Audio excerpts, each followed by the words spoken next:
में आने के बाद मुझे मिले हैं हमारे 2 सब्सक्राइबर। तो नए 2 सब्सक्राइबर हैं। इन्होंने मुझे पूछा कि आपका हम चैनल देखते हैं, तो मैंने इनको अपना चैनल दिया और वीडियो शेयर जरूर करना है।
काफी चौड़ा मार्ग है।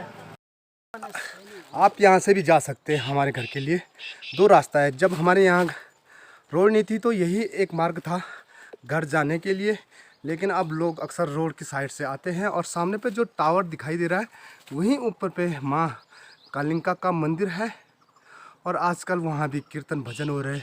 सभी भक्तजन माता के दरबार में बैठे हुए। अभी आ गया क्या इसका नाम?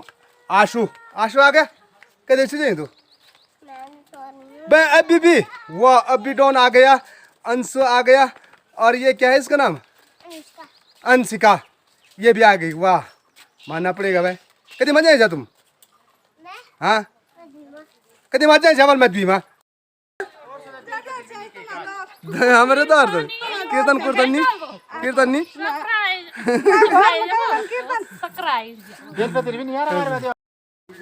हेलो मानियल, ठीक ठाक सस्ते पानी।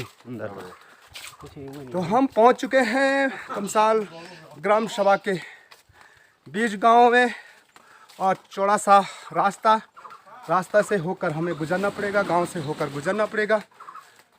मगर रास्ता के दोनों ओर गांव ही गांव है, और खूबसूरत गांव नज़र आपको आएंगे। हम वहाँ पे उत्पन्न वहाँ लिंग है, और ये है भैरवनाथ का मंदिर, भैरवनाथ का मंदिर। और यहाँ पे कुछ भक्तजन पहले से आ रखे हैं, और इनकी भोलेनाथ के प्रति श्रद्धा और भक्ति जो है अपार है। और मुझे लगता है ये कल से यहीं थे, यहीं थे कल से आज ही। और यहाँ देख सकते हैं भैरवनाथ के दर्शन करने के लिए कितने सारे आ रखे हैं, बहुत सारे भैरवनाथ के दर्शन करने के लिए आ रखे हैं भक्तजन। और ये फूल देख सकते हैं आप, कितना प्यारा फूल है। इसी फूल से गेट बना हुआ भोलेनाथ के मंदिर का, और यहीं से जाना पड़ेगा हमको अंदर को। ये भोलेनाथ का मंदिर है, और यहाँ पे है घंटी। तो सबसे पहले मैं घंटी बजाऊंगा, बम बम बोले। तो पहुँच चुका हूँ मैं बाबा भोलेनाथ के मंदिर में, और अब यहाँ से मैं दर्शन करवाऊंगा आपको भोले के। और जहाँ आ रखे हैं काफ़ी सारे भक्तजन, तो भक्तों की मैं भीड़ आपको दिखाता हूँ सबसे पहले, उसके बाद दर्शन करवाते हैं आपको भोलेनाथ के। चलते हैं सबसे पहले भगवान को जल चढ़ाने, और उसके बाद आपको दर्शन करवाते हैं भोलेनाथ के। तो दर्शन कराने से पहले हमें जाना पड़ेगा जल लेने के लिए, और जल कुंडी कहाँ है ये मैं आपको बताऊंगा कि कहाँ जल कुंडी है। ये देख सकते हैं कुछ लोग जा रहे हैं, भक्तजन जो जा रहे हैं, मेरे पीछे से भी भक्तजन आ रहे हैं सारे जल चढ़ाने के लिए। और सामने पे है भोलेनाथ की जल कुंडी।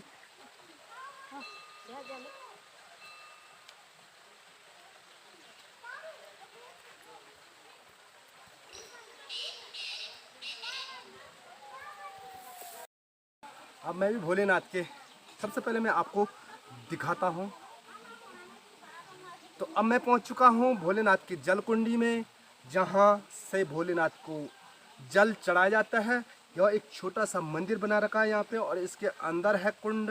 और कुंड कैसा है ये मैं सबसे पहले आपको दिखाऊंगा। और आपने अभी देखा होगा कि भक्तों की कितनी सारी भीड़ है यहाँ पे, और एक छोटा सा कुंड होने के बाद भी इस कुंड की ऐसी महिमा है, भोलेनाथ की ऐसी कृपा है कि इसका जल कभी भी समाप्त नहीं होता है। और यह जल यहीं पे से निकलता है, और समस्त भक्तजन जो भी हैं, श्रद्धालु जो भी हैं, भोलेनाथ को के लिए जो जल चढ़ाते हैं, इसी जल कुंडी से वो जल चढ़ाते हैं। तो अब सबसे पहले मैं आपको दिखाऊंगा जल कुंडी।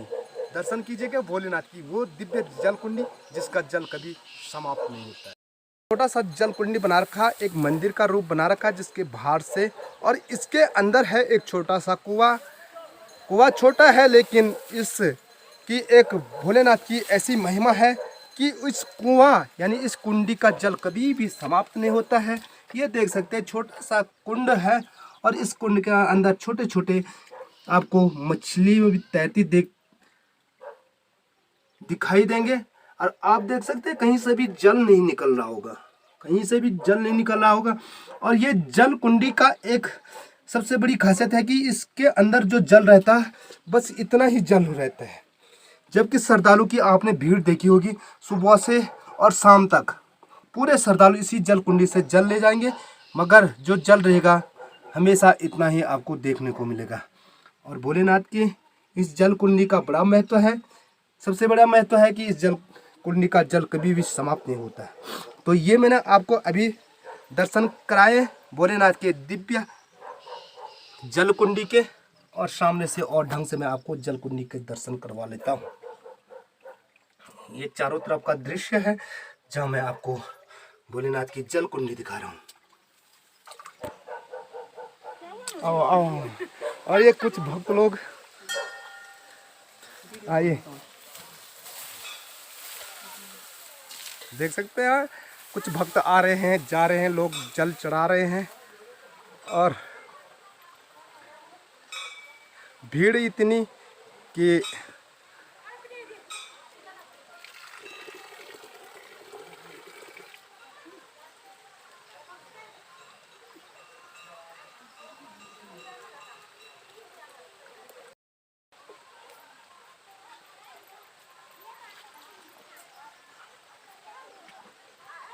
सब ना खो जावा।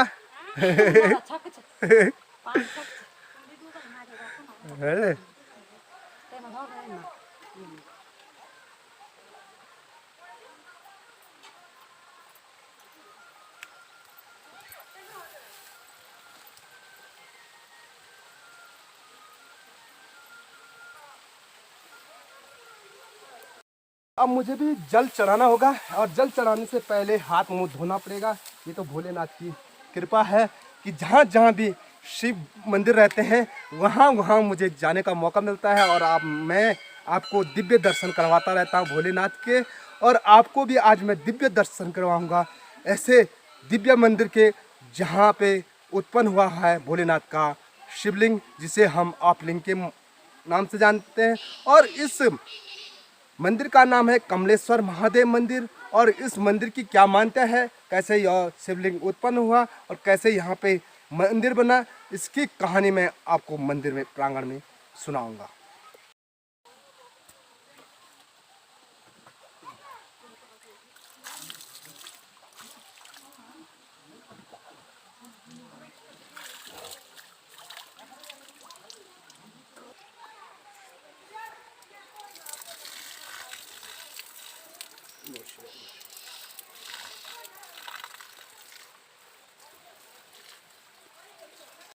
अब हाथ में जल लिए हुए भोलेनाथ के द्वार में, जहां मैं आपको दर्शन करवाऊंगा भोलेनाथ के।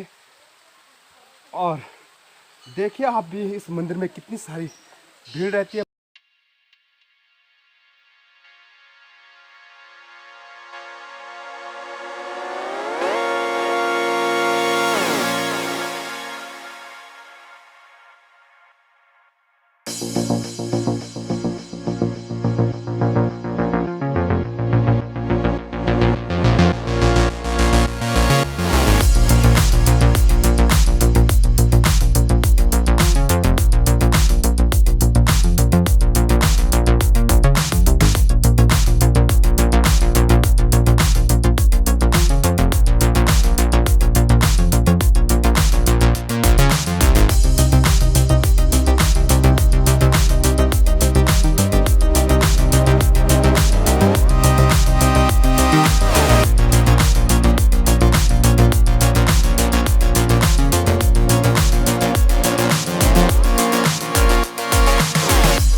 और उन सारी गायों में से एक ऐसी गाय थी जो हमेशा उस कटीलदार झाड़ी के अंदर जाती थी और दूध देती थी। एक दिन हुआ, 2 दिन हुआ, जो चरावा था जिसकी गाय थी उसने देखा कि इतनी भयंकर झाड़ियाँ और इधर उधर चरना घास पूर्ण रूप से चरने के लिए, फिर भी गाय वहाँ अंदर उस कटीली झाड़ी के अंदर जा रही। आखिर क्या कारण था? तो जैसे ही वो गाय वहाँ अंदर गई, उसने देखा कि गाय एक पत्थर पे दूध दे रही है। तो वो पुराने ज़माने के जो लोग थे उन्होंने सोचा कि गाय क्यों इस पत्थर पे दूध दे रही है। वो घर से आए और उस पत्थर तोड़ने की कोशिश की, उस पत्थर को तोड़ने की कोशिश की। जैसे उन्होंने उस पत्थर को तोड़ने की कोशिश की, लेकिन वह पत्थर टूटा नहीं और एक छोटा सा टुकड़ा उस शिवलिंग पे से निकल रखा है। तो जैसे उसने ये महिमा, उस पत्थर की महिमा समस्त गांववासी को बताया, तो उन्होंने कहा वो कोई साधारण पत्थर नहीं है, वो भोलेनाथ का साक्षात उत्पन्न हुआ एक आपलिंग है। तब से उस कटीली झाड़ी को काटकर एक छोटा सा दिव्य मंदिर यहाँ पे बनाया गया। ये तो नवनिर्माणित मंदिर है जो पुनः इसका निर्माण किया गया है, बहुत सुंदर सजाया गया। पहले यहाँ पे छोटा सा मंदिर था और तब से वहाँ पे एक छोटा सा मंदिर बना दिया गया। और जब समस्त क्षेत्रवासी को पता चला कि यहाँ पे भोलेनाथ का एक आपलिंग है, तो समस्त क्षेत्रवासी उस समय से इस मंदिर में भगवान के दर्शन करने के लिए आते हैं। तो ये है दिव्य मंदिर कमलेश्वर महादेव की कहानी। और अब मैं आपको दर्शन करवाऊंगा भोलेनाथ के दिव्य शिवलिंग के, और जहां साक्षात विराजमान है भोलेनाथ। तो अब ले चलता हूं मैं भोलेनाथ के दिव्य दर्शन करने के लिए।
भोलेनाथ के दर्शन के बाद अब हम चलते हैं भैरवनाथ मंदिर, जो ठीक भोलेनाथ के ठीक ऊपर पे है। और कुछ भक्तजन अपनी सेल्फी लिए बैठे हैं सामने पे, और ठीक के सामने पे है भोलेनाथ का खूबसूरत मंदिर। ठीक पीछे भैरवनाथ जी का मंदिर। भोले बाबा के बाद जब हम दर्शन करने के लिए आए थे भैरवनाथ जी के मंदिर में, और यहाँ देख सकते हैं आप भक्तों की भीड़। सारे भक्त भैरवनाथ के दर्शन, कहते हैं कि बाबा भोलेनाथ के दर्शन के बाद भैरवनाथ के मंदिर में जो न जाएगा तो उसकी यात्रा अधूरी मानी जाती है। इसी सारे भक्तजन भोलेनाथ के दर्शन के बाद ज़रूर यात्रा करने, दर्शन करने भैरवनाथ के मंदिर में ज़रूर आते हैं। को भी दर्शन करवाए भैरवनाथ के। तो कैसा लगा आज का हमारा यह ब्लॉग, कमेंट्स में ज़रूर लिखिए। और साथ साथ वीडियो अच्छी लगी तो वीडियो को लाइक करें, और चैनल पे नए हो तो प्लीज़ चैनल को सब्सक्राइब करना ना भूलें, और नोटिफिकेशन की ऑल वाली घंटी को ज़रूर दबाएं। फिर मिलेंगे एक अच्छे से ब्लॉग के साथ। वीडियो को यहीं पर समाप्त करते हैं। जय उत्तराखंड, जय देवभूमि, जय केदार।